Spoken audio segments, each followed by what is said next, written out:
All right, what's up, everybody? Episode 57 with David Kirby. Grateful to have him on to talk a little bit about receiving the yellow jersey last spring, how he was mauled by a deer in Mill Creek Canyon. I'm not laughing. And just his journey through cycling. Super grateful for David. Thankful for him as a sponsor with Zions Bank and all he does to recognize the efforts of the team as well as just be a huge supporter of all we do. He is the greatest ambassador of this team, and grateful for the wisdom and the things he shares on this little podcast. Also grateful to Todd Raker, who joined me as a co-host. It was fun to have Todd on again, and thankful for him. So as part of this podcast, David suggests that we do a little challenge, some sort of giveaway for cyclingupgrades.com. So cyclingupgrades.com is a sponsor of the team, and David is willing to give two $100 gift certificates. These are separate gift certificates to anyone who competes in the following challenge and is picked as the winner. All right, so here's the challenge. On July 22nd, 23rd, or 24th, everyone on the team can create what they consider like the most challenging, most ridiculous, most idiotic ride they could possibly do. Ride for 24 hours. Do Everesting, ride all the canyons, 100% gravel. I don't even know, ride a unicycle. There are no rules here, but Corby and David and me will pick what is considered the most ridiculous or most inspiring or most crazy ride that is done by a team member, maybe most miles, most vert. I don't know. Be creative.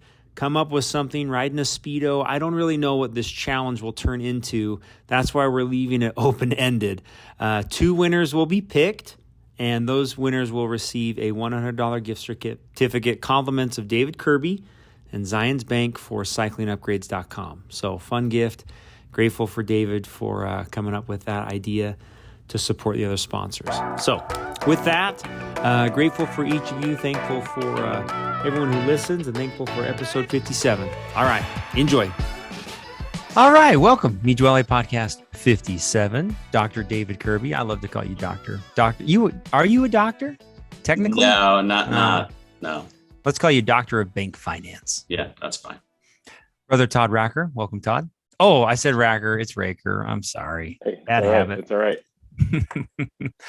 Hey, we're excited today to gather. David, how was your day? Did you cycle today? Did you get out?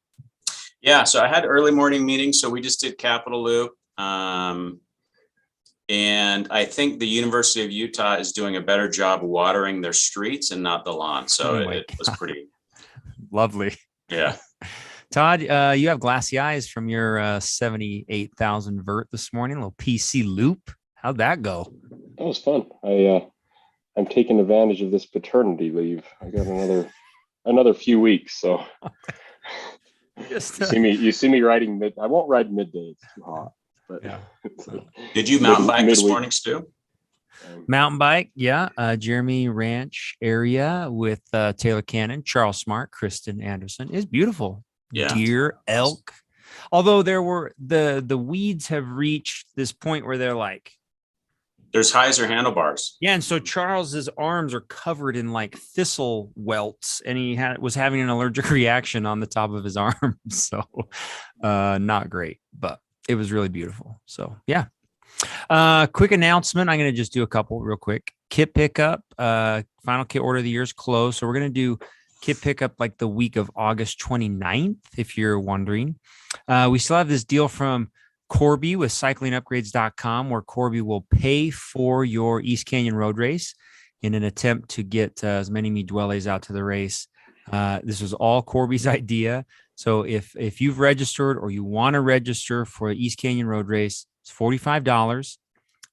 Then we just connect you with Corby, and he Venmos you right from cyclingupgrades.com as a reimbursement for the race. First 10 people Corby will do, and then Duole will pay for the last 5. So 15 total are up for grabs. It's pretty awesome. I think that's cool. We should do more of that. That's a great idea. I asked your very kind wife to write a brief introduction. Have you read this? Did she show it to you? I actually just read it when I sat down before this. Great. I didn't realize she had done that. Yeah, it's good. I'll read it. We can stop and talk, and then whatever, we can get into it. So if you don't know David Kirby, here's a little background on him. Born in San Diego, March 1977. Grew up in Southern California, riding motorcycles, playing sports, basketball, football, and especially loves swimming. How about that? I guess this guy's love for tight spandex-y clothes dates back to his childhood. He loves it. Give us the 3 S's. We weren't recording when you said that. Yeah, my attire is 3 S's. It starts in the morning with spandex, and then I transition into a suit, and then I go to sweats. So I own 1 pair of jeans, and the rest is spandex, sweats, and suits. So good. Okay, fun fact, if you're watching the video, he's highly educated. He's attended most of Utah schools, BYU, Utah State, UVSC, and U of U. He lived in England for 2 years as an LDS missionary, which he loved. Which mission, David? England Leeds mission, Northern England. Very good. I was in Ireland, Yeah. British Isles. Very good. He graduated from the U, got his MBA from Loyola Marymount. I'm sorry, I can't even say it. Loyola Marymount, and then got a master's in banking from the University of Washington. Dang, it's a lot of school.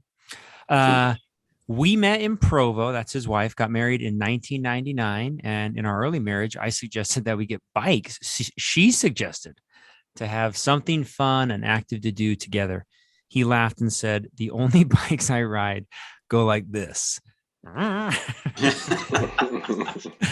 How things have changed. We have 4 kids, ages 10 to 20. David likes skiing, hiking, eating at restaurants, and going to movies, and tending to his newly acquired beehive. Huh?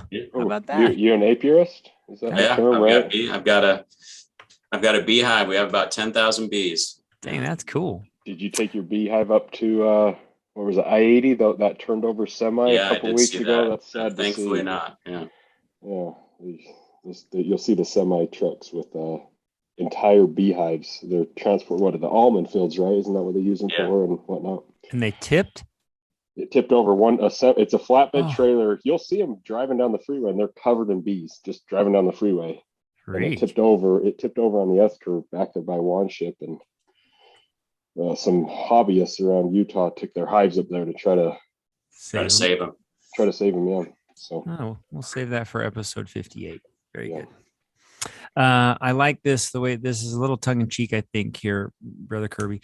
He's on the board of like a million different organizations. One of which is is the University of Utah's Utah Presents, which focuses on bringing diversity to Utah through performing arts. Very cool. He's a great dad and husband, and cycling has brought him so much happiness over the last decade. Oh, and he hates deer. This is true. Mountain rats. But mountain rats, did you coin that phrase, or is that like a thing that other people say? I honestly don't know. I don't know if I coined it or if other people say it, but I hadn't really heard it. Because Charles said it this morning on our ride, and I was like, "Is this it? I'd never heard that before." Mountain rat. Very cool. What do we miss from your background there? Any early childhood stuff you want to share with us? No, it is interesting that I found cycling. I did grow up. I think I got my first motorcycle, like a little Yamaha Weisinger, when I was 5. And my dad was really big into motorcycles. And then that kind of progressed into street bikes. And he has a Harley now. And I always had motorcycles. And my wife had a friend that she grew up with whose dad was the CFO of Bell Helmets and Bell Gear. And he was a big cyclist. And back when we were first married, like in my early 20s, and he would come out and I would just make fun of the spandex and the bike riders. And I'm like, why would you ever pedal when you could have and so it is kind of funny now to, 20, 25 years later to just have bikes that pedal. And that's all I want. Nice. And when was your first road bike? When was your let's call it drop handle bike? What was that? When was that? So I had broken in high school. I had broken my back riding motorcycles, And I've had a lot of accidents. The deer is the most recent kind of big one, neck and back and other things. And I just got to a point where church basketball was like just hurting so much, right? And so I think it was, let's see, 40. I think it was 2010 is when I got my first Trek aluminum, frame, carbon seat post type stuff, carbon fork. And I borrowed a buddy's just SRAM Revolve components, and I kind of built this thing, right? And you don't realize, like, you drop $500 and you think you just spent 10 grand. You don't realize how big it will eventually become. But yeah, just started writing, and I was swimming a lot. I'm a USA Master swim coach, and I at the time was coaching swim as well, and I was doing triathlon. And so it just got to a point where running wasn't as fun anymore, and biking, right? And just the different types of bikes just became funner and funner and funner. Dang, nice. What about just a real quick, if you don't know, if you guys are new to the team, both David and Todd were awarded yellow jersey at camp. Yellow jersey is kind of our way of honoring the leaders of the team. David's also a sponsor of the team, has for the last 3 years through Practice Pathways with Zions. So not just a great story here of David, but incredible supporter, just a giant athletic supporter. Just kidding. That was a joke. Some gym coach always used to. Just a huge supporter of the team in every way, which we will talk about. But maybe we could start there. What did you guys think of that yellow jersey? What happened on that night when you guys got awarded the yellow jersey? Any thoughts there? Kirby, go ahead. I was actually really surprised. I had no idea, and Chip texted me that day. Spencer texted me that day and just said, "Hey, you've been nominated. I just need some information," and he wanted to know specifically about the deer accident. And I was really surprised, because when you look at the yellow jersey wearers, if that's a term, or recipient, there you go. Yeah. A lot of them have done really great things on their bike specifically, right? Whether it's, Gino or Dave or some of these older Duoles, or if it's younger guys, like I look at you, Todd, and I remember when we were neighbors on holiday and you had just started riding, and all of a sudden you've like turned into this animal and podium. With that year that Todd at podium, I mean, I was in his group, and, like most loaded jets got dropped in Strawberry, but like, for me, that was the big surprise, was I wasn't this racer or longtime team member or a podium finisher. So for me, it was kind of a special occasion, and I was really surprised, to be honest. Well, I think that speaks in and of itself. I mean, that year you're talking about it, Lotus, it was just you and Dalton, right? You guys, it was a 12, 13-hour day, right? Like, that in and of itself is the tenacity, because I talked to you about Loaded before, and what do I expect, Kirby? And you would always say, just get through it. You can grit your teeth for 12 hours like that. I would quit before, you know what I mean? I would quit. That's a lot of grit right there. But then it goes to show, your support for the team, your support for the community. You and Greg Hool and Dalton were some of the first people I met in the cycling world, right? And it was, I still remember those early mornings we met at Upland, and I don't even remember where we went, but just a friend to all, and just a love of cycling, right? And I think that speaks a lot about the ultimate Duole ambassador. Literally every picture from your trip last week had some sort of Duole apparel. I was very proud. Very proud. Todd, how about you? Well, what do you think of Yellow Jersey Yeah, presentation? I was standing there and you started telling the story, and I'm like, is he talking about me? You know, and I had no idea. And I saw John Olson that night, and he's like, oh, good. I'm glad I didn't say anything. Not even to the point of, oh, you're gonna receive it, but more of like, hey, make sure you show up, because I was so surprised. Again, very very special, and it, to Kirby's point, it's only been in a few years, and I think, well, what have I done, and I think from the outside looking in, I think it's good to hear and see those things from other people, because for me, it's just every day, I go out and ride my bike and try to be a good person, right? And it was special, especially being down there, St. George. It was definitely something I'll never forget. So nice. Maybe Dave, maybe you could talk about the appeal. What is it about cycling that you love, enjoy? I mean, you're the ultimate ambassador for the sport. What is it that you love about it? I think for me, I think it comes down to, it's what my body allows me to do, like currently. And I cycle because I can, right? At some point, maybe that will end.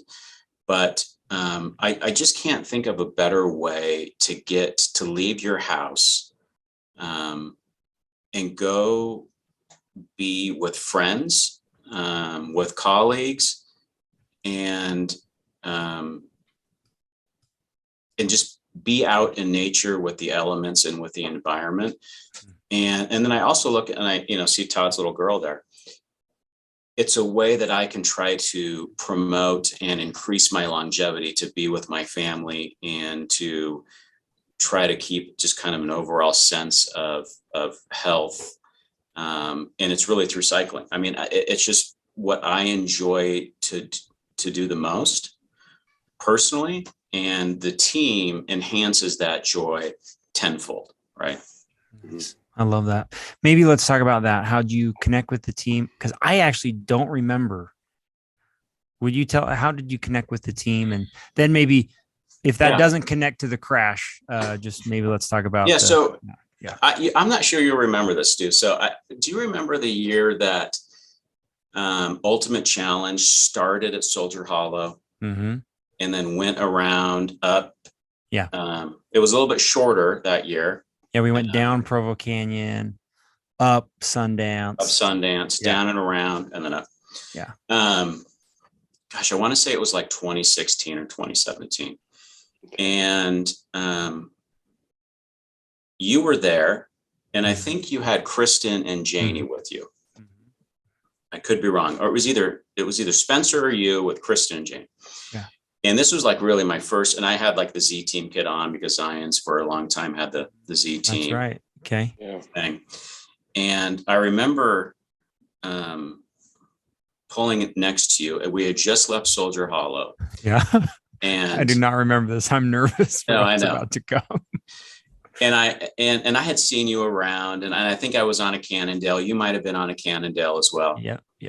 And so I'm riding next to you, and I think I said, hey, do you want to take turns pulling? Like, do you want to kind of work through this? And you said, you know what?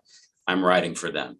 I'm riding for these girls. This is their first time doing this, and it's not for me, it's for them. And I was like, okay, that's kind of cool, right? Like, it's pretty selfless of you to ride in this team for these other people that have never done it before, and you're basically kind of putting your ego essentially on the side and saying, I'm writing for them.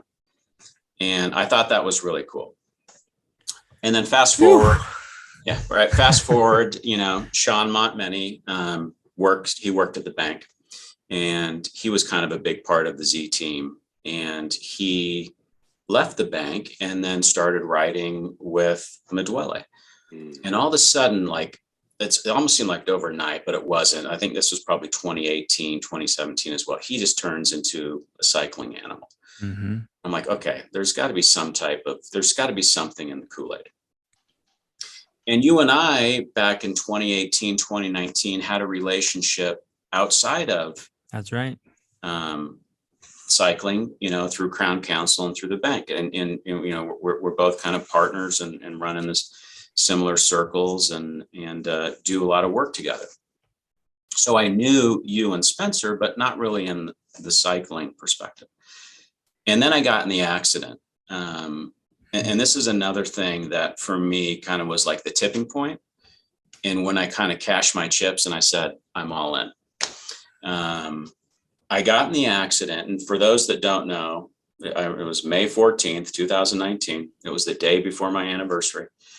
And I had to fly out to a dental meeting in California. And so I turned early at the gate in Mill Creek, and Matt Dalton and John Holberg kept riding up to see where the snow line was.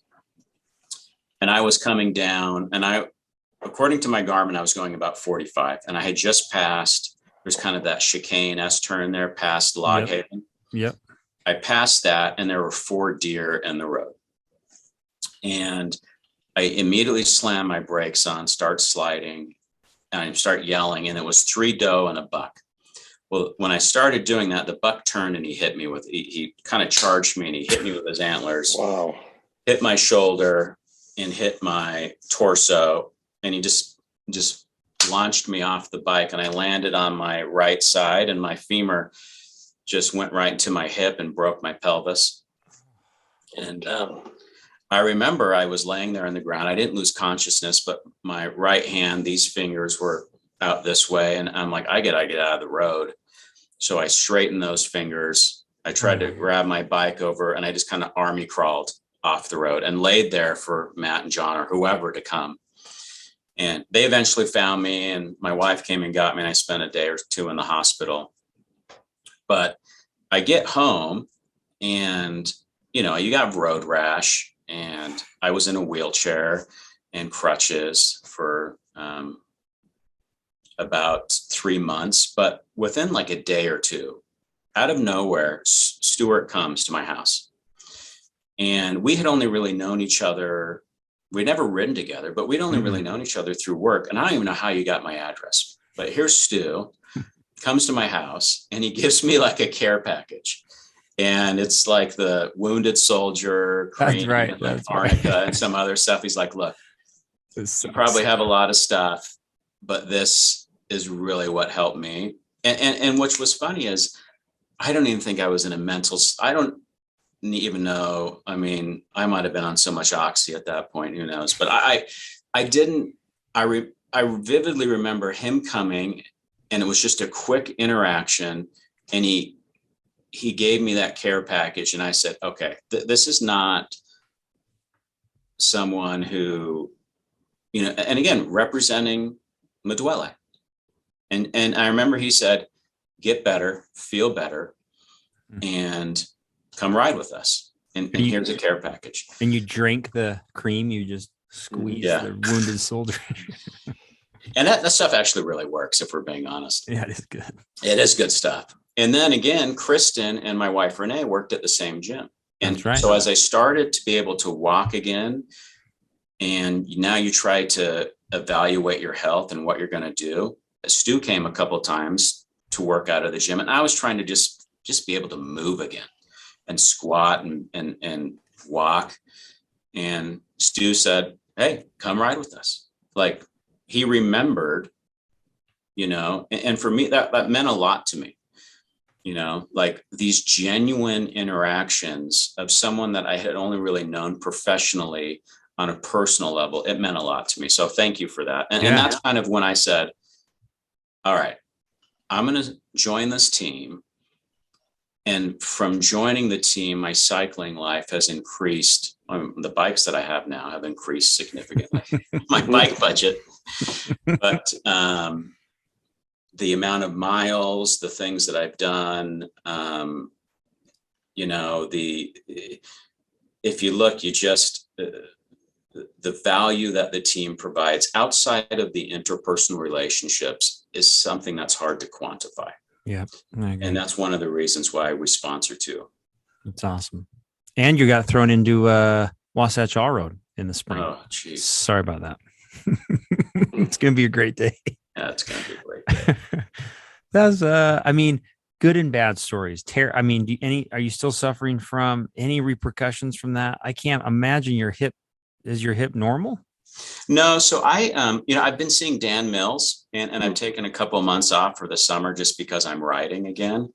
And I've talked to Dean Walker a few times. I've talked to Janie, who's had her hip replaced. That's right. And I'm actually starting, I kind of texted you about, I'm going to start working with Brianne. Just again, who I wouldn't have really had known or access to if I wasn't part of the team, but kind of putting this team together because I'm going to have my hip replaced. And generally, Janie rides, right? When she's not pregnant, she's a strong rider. She's had her hip replaced. Ironman, dude. She's right. Ironman. Yeah. Like, you can work through it, but Dan and these others are trying to help prolong that surgery for me. So it's just been extremely helpful to have kind of them in my corner. Yeah. And Todd, is it painful to ride, or are you okay right now? Over 100 miles, it starts to hurt. But no, for some reason, being locked into that motion doesn't really bother me. Running and walking hurt, but not the cycling motion. For some reason, it's okay. Good. Yeah. Dang, what were you gonna say, Stu? No, I was just gonna see if you had any questions to ask. Oh no, just that. Yeah, it's because I remember you, because we started riding. It was kind of, we were all riding with Wheels of Justice with Greg, and that was about the time then your incident happened, and then you joined the group, right? Because I don't think when we first met you weren't a part of Duole. I think it was just right at that time. Yeah, and I think you actually taught. I think I remember picking your brain about it a little. Like, so what is it? What do you guys do? Who, what is this? Tell me a little bit more of this biker gang you just joined. There was a conversation of that. So if Kirby gets a referral bonus for bringing me in. So maybe David, talk about, your life, I assume, has changed from the things that you've talked about quite a bit in the last couple of years in relation to cycling. If you were going out riding with a new guy today, so whatever, first time immigration, right? What would you say to a brand new guy starting into this sport? They're like, oh, I'm going to take this up. What advice? I mean, because just, I'm not saying you're new. I mean, you've had your bike for over 11, 12 years, but what would you say to a guy starting up new? I think, in life, like in anything, it has seasons, right? Like, I don't know about you guys, but this year's been weird for me. Outside of, having COVID, and then, like a lot of us probably have, and having a really kind of cold spring. It was right. Like, wet. Seemed like Zwift was longer this year than normal. Like, I remember last year I was already at Big Mountain, like in March, and now like it was snowing in May. Yeah. And, and I had a crash on the White Rim trail trip that I did, and it cracked a rib. And that I remember talking to Sharp about it. We did it about the same time. And that's just hard to recover from. And so, traveling again for work, my perspective has changed a little bit this year, because the last 2 years, I've done a lot of riding, and health-wise in 2020, 2021, I was in a better place than where I'm at now. And I think it's like, to your question, Stu, is like, if you're a new rider and you're going to come join Duole, it's okay to get dropped. It's okay to not ride with the lead group. It's okay to just ride with one person, ride by yourself. But the fact that you're just out there riding and you're contributing to the team, that's what's most important, because everything in life, and in specifically cycling, has a season. And some seasons are good, some seasons are great, and some seasons aren't always what you want them to be. Whether it's, in relationships and cycling and work, whatever it is, things ebb and flow, and you have to be willing to ride all aspects of the wave. I love that. Yeah. You're great. Yeah, go ahead. Oh, go ahead. No, I was just gonna say, you're a great example. thinking back to your comments on the yellow jersey, which is, from a team perspective, you set that example, and it has been noticed and recognized that you don't necessarily have to be, a podium whatever to contribute in a way that is like helping, changing, motivating others, which is cool that you would. I mean, that's great advice. It's cool that you would say that from the beginning. So, yeah. Yeah. I think you kind of have to look at things and everything in life, and it's, how can I be the people's champ? If I'm not going to, I just look at it, right. You're 6'4", over 200 pounds, Swift weight 200, maybe hit the real weight a little heavier. Swift weight. Swift weight 200, walk around weight, maybe 220. We actually said after a crusher, we were like, everybody weigh yourself. This is Swift weight right now. Weigh it. Weigh in. 10 pounds lighter. I go to the doctor, they say, how much do you weigh? I say, Swift weight or real weight? Yeah. What are you talking about? Sorry. Hey, okay. Keep going. It's a thing. And, so I look at it and I say, okay, and then the accident, like there's physical limitations. If I'm in the same group as Todd's probably going to beat me, right? He's younger, he's faster, he's in better shape. And that's okay. But how do I still provide value? And it kind of goes back to your first question, is there's ways to provide value to an organization or a team that are more than just wins, are more than just getting on the podium. And so for me, it's all about providing value. And so I look at Duole and I look at how can I provide the most value, because the value that I've gotten in return is like really, it's hard to measure. It's so vast and big and great that for me, it's, I'm getting so much value in return just by trying to provide value myself. Like, you have to have a domestique, right? Like, I think about the text thread that we had going this morning with Jason, and he's like, oh, Pogacar, he doesn't need a team the last 2 years. I'm like, well, he lost George Bennett, and George is a really good writer. And, like, even the best writers need a domestique. And so if you're not going to be the GC, you're not going to be the sprinter, be the best domestique that you can be. Nice. Right? Be the best teammate that you can be. Because all teams need a domestique. Yeah. I think honestly, a lot of us go out and, we're showing up at 5 a.m. to meet everyone to go ride. I mean, it's fun to hammer, it's fun. I started riding by myself, and I went this morning. It's kind of therapeutic just going by yourself. But I think a lot of that, we don't show up to necessarily hammer. We show up to ride bikes and have good conversation, right? So it's, I think it's actually, sometimes it's harder to ride when no one else is riding. You're like, it's so much easier because we don't get to have those conversations when you are, just getting out by yourself. That's obviously for different reasons. But again, it's fast, slow,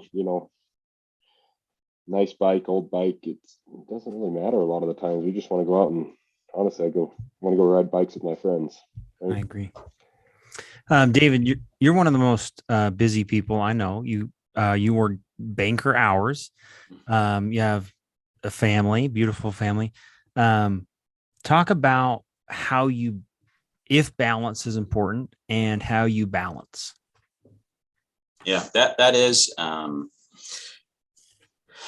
good question. And I think like a lot of us, we all get up early in the morning. I mean, my alarm's going off at 4:45 or 5 a.m. every morning. And then you just kind of start waking up at that time.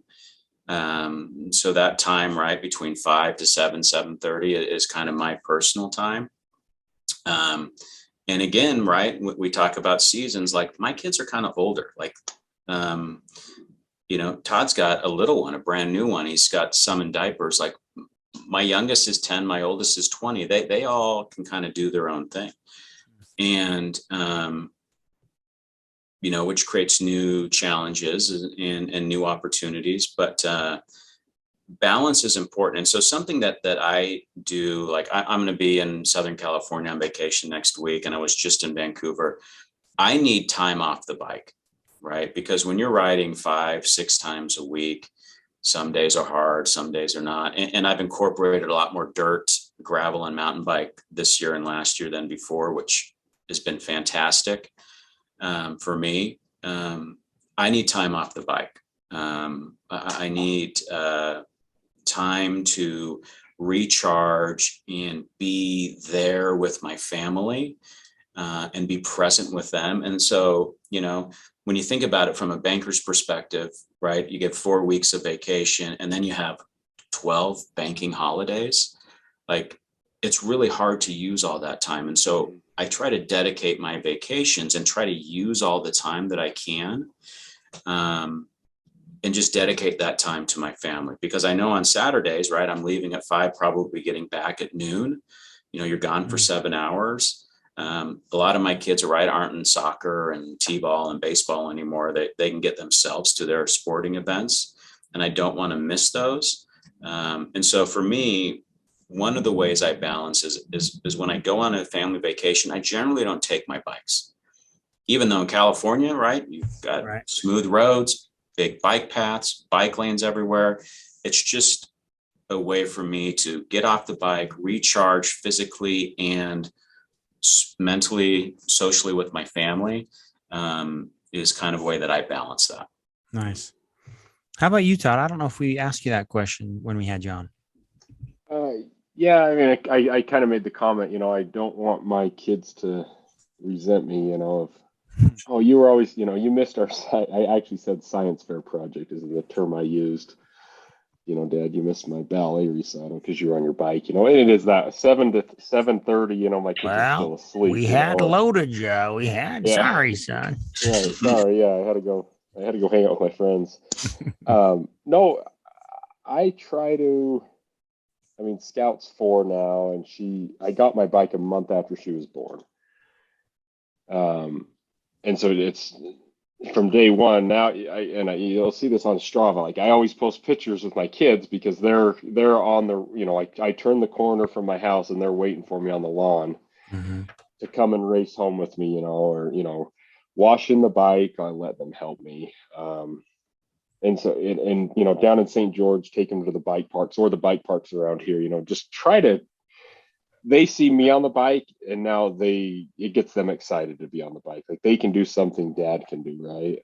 Nice. And kind of like what Kirby said. I think the only place I did take my bike on vacation was Washington last summer, and it can be hard. You're on vacation, you brought your bike. It's like, oh, I got to ride it. I brought it up here. I better ride it, but it's like, kind of nice to just go and not take your bike, because then you don't feel like you have to ride it, right? Yeah. So I do like that. Ever go to Newport, you need to take your bike to ride it, the coffee trips with TBD. That's just a rite of passage, But, yeah, I just try to make it fun for me. Granted, like I said, the oldest is 4 years old. We'll see, Nice. Every day I come home, she said, "You smell like the road, Dad," so I try to include them, right? They like hanging out in my shop, and I'll be tinkering on my bike and they're sitting there watching a show, and I'll give them a Park Tool T-handle. I got to keep an eye on them because they'll be banging on my carbon wheels with it, but try to include them whenever I can is kind of the nice takeaway for me.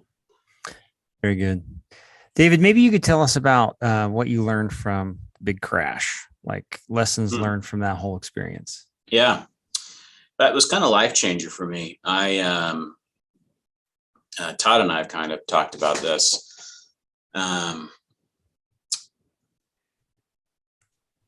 That was a long recovery, and when you separate a shoulder, your right side, break your pelvis, you can't using the bathroom, showering, sleeping, just basic functions are really hard.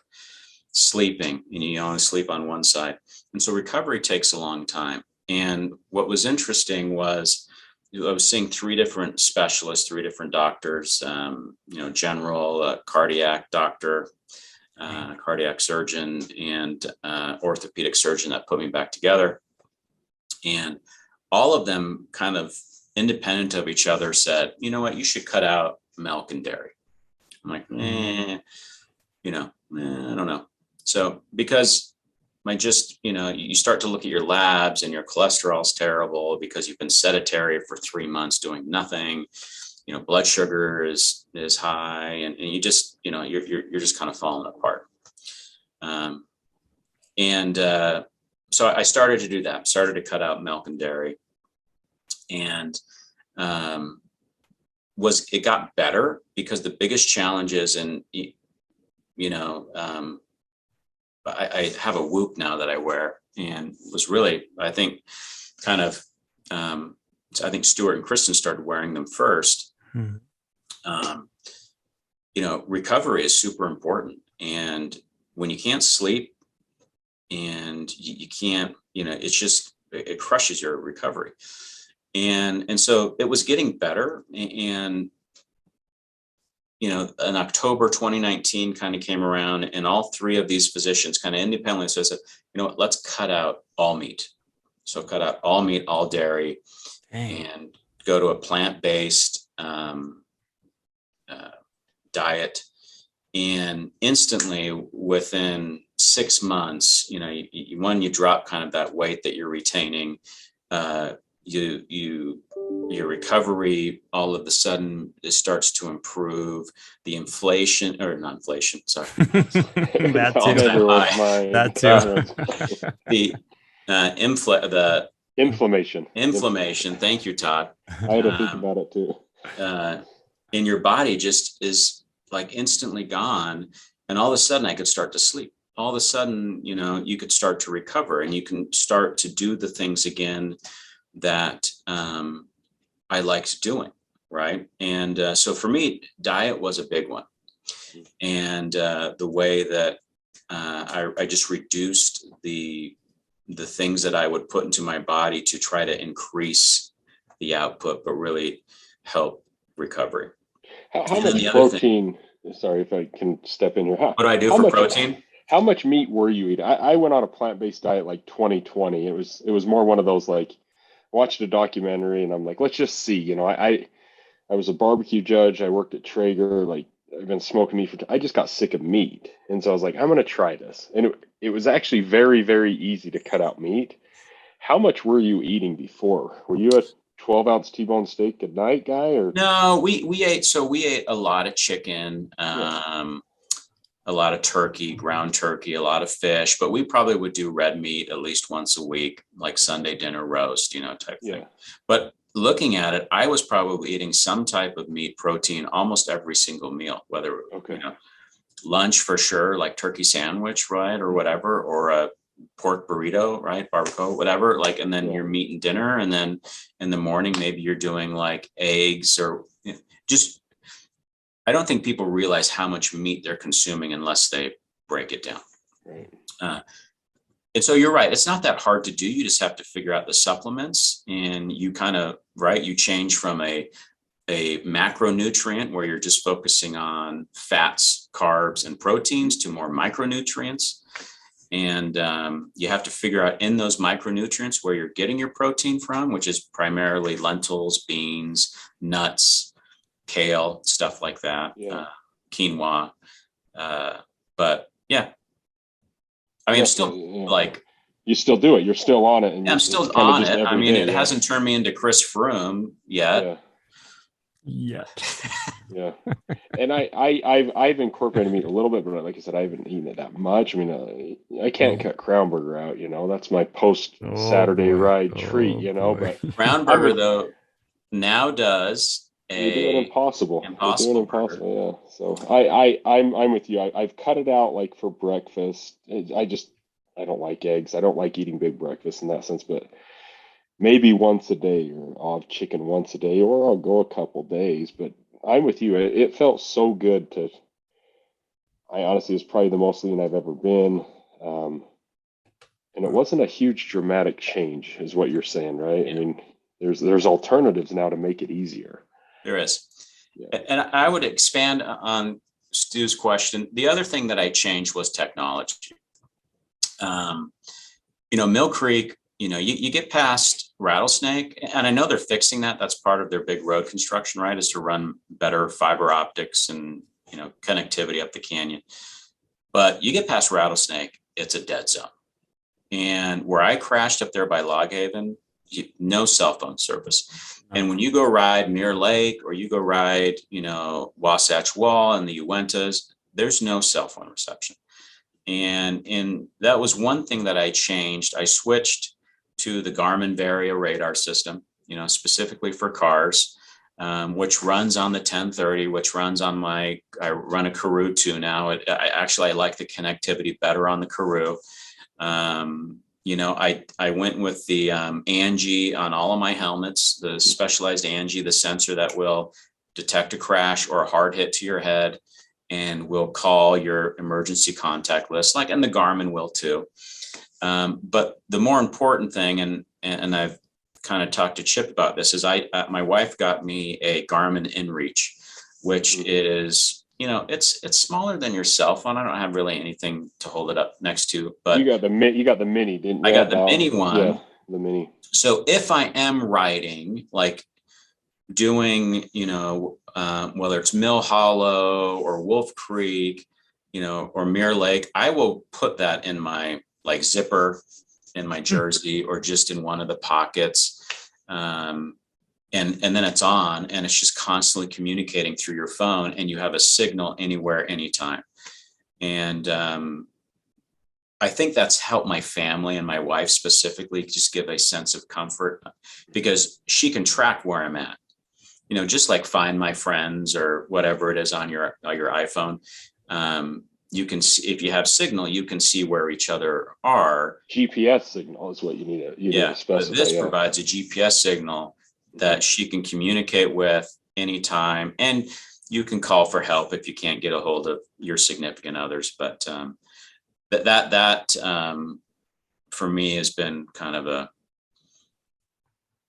a must now. For me. Yeah, very smart. I mean, I don't know any other guys that do that, but coming from somebody that's had that experience, it's great advice. I mean, that is, and I wonder if that new stupid cable they're cutting in Mill Creek is going to be little towers or something. I don't know. I've been up there. I've been up there when there's helicopters, trying to find whatever. It's the worst, dude. That can't. It is pretty scary. So I use an InReach for backpacking, and you're up in the high Uintas of the Wind Rivers, 10 hours, you're 20, can be 5-10 hours in, right? Yeah. And just having that peace of mind that I can send a text message through GPS just to know everything's okay, right? Just that psychological aspect of being able to be reached and then also, if need be, being able to call out is awesome. Hey, maybe a last question for both of you. And this might sound dumb, but there's really no right or wrong answer. I have a lot, I admire a lot of what I would just consider oh, he's a cyclist. I'm drawn to that person. I watch the way he or she trains, eats, races, handles social media. I mean, there's so many different things. And then there's others that I look to them and I'm like, that is a clown. Just everything they're doing. I don't want to be that person in any way. Maybe that's rude. I might have to edit that out. Anyway, when you guys look towards this sport, what do you think, what do you look at as a successful person in what we are doing? Is that an okay question? Does that make sense? What do you think makes a successful person at what we're doing? Are you saying successful, pro cyclists, someone that we're watching on the tour right now, or just I don't think I would a team member? Yeah, I mean, what makes a successful cyclist? Yeah, I mean, I got one. I can go this off. I mean, I would say I'd say progression. I mean, I honestly, for me, I go out and set a PR, and it's 5 minutes less or 5 minutes more than I'll set a PR at Big Cottonwood at 110, and people in our group are 102, But everyone gets so excited for that. It's nice job, and it's that progression, no matter how, no matter what state you are in cycling, it's that you're always progressing, Kirby goes out and sets a PR, I'm going to be just as impressed as, Stewart or Jason Lang or these guys that are, progression. I like that. It doesn't matter. That's cool. Yeah, that's Nice. kind of how I think of it. Good. What about you, Kirby? What do you think? That's a really good question, actually, Stu. I mean, it kind of requires you to be introspective and insightful on how you answer that. I think Todd kind of hit it on the head that there's lots of great lone wolves, right? There's lots of guys that can just absolutely crush. And you look at them, you're like, wow, what a great writer. And for me, it kind of just comes back to, that's great, but I'd rather be part of a team. I'd rather be, like, as humans, we're kind of tribalistic, right? We want to be involved in something great, and we want to be in part of that great thing. And so for me, I look at those individuals, like on our team, that do great things regardless of circumstances and continue to do great things and provide value and that are inclusive.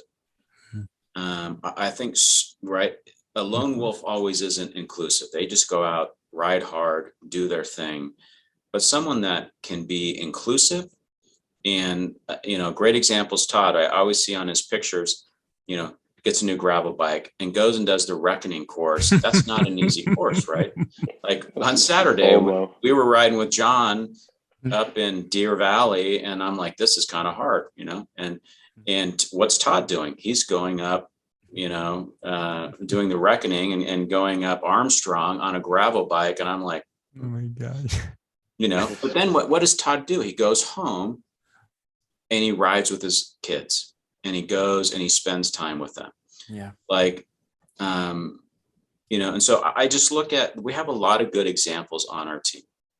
A lot of people that are inclusive, that it's not just about the bike. It's not just about, being the king or queen of the mountain, getting a KOM and PRs. It's just about having these experiences together and celebrating the both positives and negatives together. I like that. Very cool. I think we feed off everyone, right?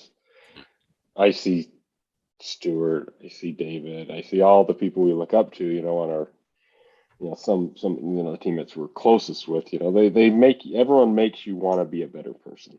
Yeah. That's exactly what David was saying. I like that. I mean, for me, that's a huge motivating factor of a successful person, if I can describe this properly. But when you're with them or when you're conversing with them or talking around, somehow they have this like unwritten way of making you, it's not like motivated. You're just like, dang, that I like that type of man. I want to be like that. And it's not like they're doing anything specific sometimes. Like, I love that idea, Todd, progressions. Like, yes, that's a huge motivating factor, but it's almost just like a quiet, you're like inspired somehow by how they act and whatever, how they train. And then they just like smoke you and you're like, I'm not jealous. I'm inspired. Oh, yeah. Yes. Thank you, David. Thank you, Todd. Good talking to you guys. Okay, guys. Take care. We'll see you.